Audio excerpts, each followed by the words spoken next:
Scott of the Angelo State Rambelles, joined as well by left fielder Morgan Spearman and pitcher Clarissa Molina. Coach Scott, if you'll open with some opening comments, and then we'll open for questions. Well, another good game between Emporia and Angelo State in a regional tournament. You know, and this is something that we're not very familiar with, being on the losing side of it. But you know, you got to give their kid credit. Claire threw an outstanding game. You know, really, we made 2 errors that gave them the run that they got, and she pitched her tail off, and Schmelzer did the same. You know, and we just couldn't get anything on the line except for one hit that Morgan hit, and you know, it's pretty frustrating losing the game 1-0.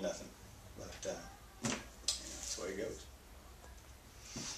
We'll go ahead and open it up for questions. Dick, you want to go ahead and start one? What makes it so frustrating to lose 1-0? What makes it more frustrating to lose 3-2? Well, when you got a hitting team that we felt like we had coming into this year, and to go out there and not be able to swing bats this time of year is pretty frustrating. And your pitcher goes out and does her job, and you can't get any run support. I mean, that's the frustrating part. If you're getting out hit and you're scoring runs and they're just outscoring you, then that's one thing.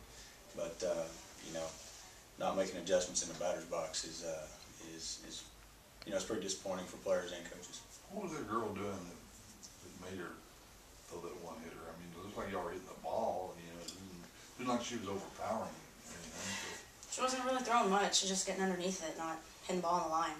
Just not really much at all. So it was kind of a shaky one hitter? Yeah, should have been. Should have won the game. Yeah, you got to give her credit. I mean, she threw just a little rise ball and kept the ball, you know, through an off-speed pitch, and we didn't strike out much. I think, well, we only had 4 strikeouts. We just got under everything, and really from about the 2nd inning on, I don't know how many ground ball outs there were. Everything, you know, we just got everything. I don't know if we were trying to hit the ball out of the ballpark to tie the thing up after they scored, or what. But you know, you got to give her credit. Morgan, you had the one hit in the game. You want to talk about that at bat? I mean, Coach Scott's been helping me get the ball on the line. I've been hitting everything up this game.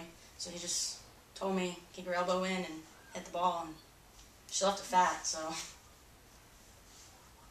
do what he says. He's my coach. Lose a game and not give up an earned run? It's frustrating. I think that word's being used a lot right now. Frustrating. Yeah, I think it's an appropriate word, and it's just not something we're used to. But you know, like I said, if you get beat 5-3 and they outscore you and out-hit you, then that's one thing. But to lose a game 1-0 and not be able to put anything together it's frustration. But we got to shake it off, and we still got a chance. You know, in 2007, back when you still just had an 8-team regional, we lost the first game in a 10-inning affair, and came back and won 6 in a row in 3 days to go back to the national tournament in 2007. So it's not over. We still got season left, and we got to come out tomorrow with the right mentality. Claire, you only threw a 6-hitter yourself, giving up the 1 run. I mean, you kept their bats off balance, it seemed like, the whole game as well. Talk about your performance. I was just trying to get outs, you know, help my team out, you know, keep it a 1-run game so that any hits that my teammates get, you know, they could produce another run to keep it tied, to keep us in it, you know, maybe try and go and win a game. But I think even though we're frustrated, we'll come out even harder tomorrow and try to get more hits and walks maybe, and just produce more runs. What did you think you had working for you today? My curveball, screwball, rise ball, pretty much everything was working. Yeah, just trying to keep it low where the umpire liked it, and then hit my corners, you know, just try to keep them off balance. Claire, I noticed you were jumping out there before each pitches. What was that about? It was just trying to light the fire. Just going back to my old ways, trying to get pumped up and, you know, lead the team, get the team pumped up, you know.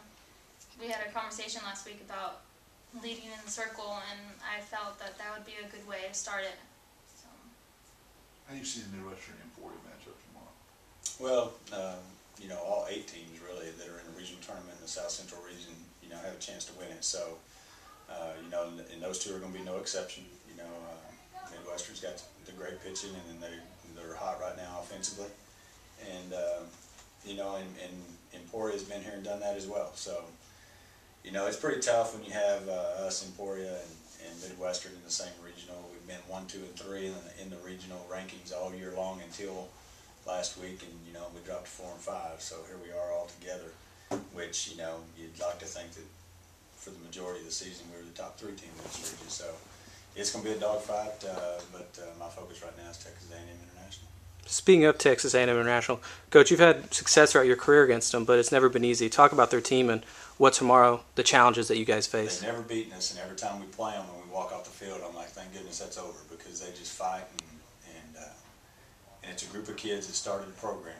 You know, Beltran was on the original team that Coach Libby took in and started the softball program. For him to be here in 4 years of is an accomplishment for what they've been able to accomplish, or a testament to what they've been able to accomplish. And we got our work cut out for us. There's no doubt about it.